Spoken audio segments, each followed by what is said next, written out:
तुम्हारा नाम अली है तो हमारे पास बजरंग बली है।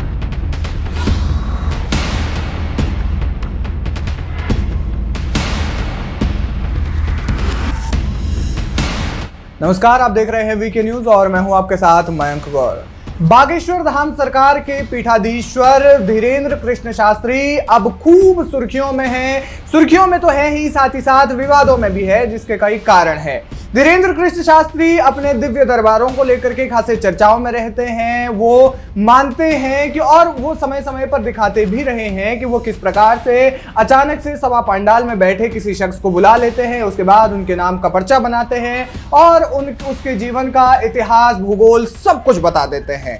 और इसको लेकर के उनके दुनिया भर में काफी भक्त भी हैं। देश के अलग अलग इलाकों में, अलग अलग राज्यों में उनका दिव्य दरबार लगता रहता है और लाखों की संख्या में वहां पर भीड़ भी आती है। उनके भक्त जो है वो आते हैं। वो कहते हैं कि मैं हनुमान जी का एक भक्त मात्र हूं जो कि लोगों की सेवा करता है। लेकिन अब धीरेन्द्र कृष्ण शास्त्री खासे विवादों में आ गए हैं, इतने विवादों में कि उन्हें एक मामले में माफी तक मांगनी पड़ी है। क्या है ये मामला? दरअसल धीरेन्द्र कृष्ण शास्त्री ने अपने एक सभा पंडाल में कोई एक शख्स जो आया था और बताया जाता है कि उस शख्स पर जिन्न था। तो ऐसे में कि जब धीरेन्द्र कृष्ण शास्त्री ने पूछा कि तुम्हारा नाम क्या है, तो शख्स ने कहा कि मेरा नाम अली है। तो फिर उन्होंने कहा कि मेरे पास बजरंग बली है, वो तुम्हारे भी बाप है। ऐसा एक बयान दिया था, जिसके बाद धीरेन्द्र कृष्ण शास्त्री विवादों में आ गए थे, जिसके बाद से मुस्लिम समुदाय खासा आक्रोशित भी हो गया था और उनके खिलाफ एक तरीके से मोर्चा खोल दिया था।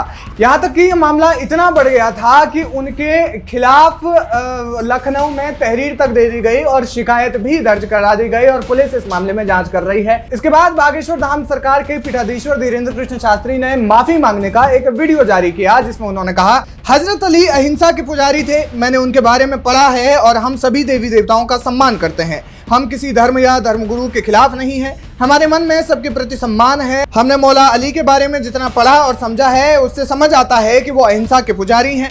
इस वीडियो को मौला अली से जोड़ा गया, जो दुष्प्रचार है। इसके लिए अगर किसी को दुख पहुंचा है तो हमें खेद है। हमारी भी भावनाएं दुखी हुई। इसे इस प्रकार से नहीं जोड़ना चाहिए था। उनके भगवान उनके लिए सर्वोपरि हैं, इसमें कोई संदेह नहीं है। अगर इस वजह से किसी को दुख हुआ है तो हम क्षमा प्रार्थी हैं, लेकिन मौला अली के लिए हमने ऐसा कुछ भी नहीं कहा जिससे लोगों की भावनाएं आहत हो। हम सबको यही कहेंगे कि वीडियो का दुष्प्रचार किया जा रहा है। यानी धीरेन्द्र कृष्ण शास्त्री ने इस मामले में माफी भी मांगी और साथ ही साथ ये भी कहा कि हिंदू धर्म जो है वो व्यक्तिगत रूप से सभी धर्मों का सम्मान करते हैं और इसको लेकर के किसी भी धर्म के लिए उनके मन में कोई भी दुर्भावना नहीं है। और वीडियो का जिस प्रकार से तोड़ मरोड़ कर पेश किया गया, उन्होंने कहा कि इस वीडियो का दुष्प्रचार किया जा रहा है। लेकिन जिस तरीके से धीरेन्द्र कृष्ण शास्त्री ने अब इस मामले पर माफी मांगी है, उस पर आपका क्या कुछ कहना है, हमें कमेंट करके जरूर बताएं।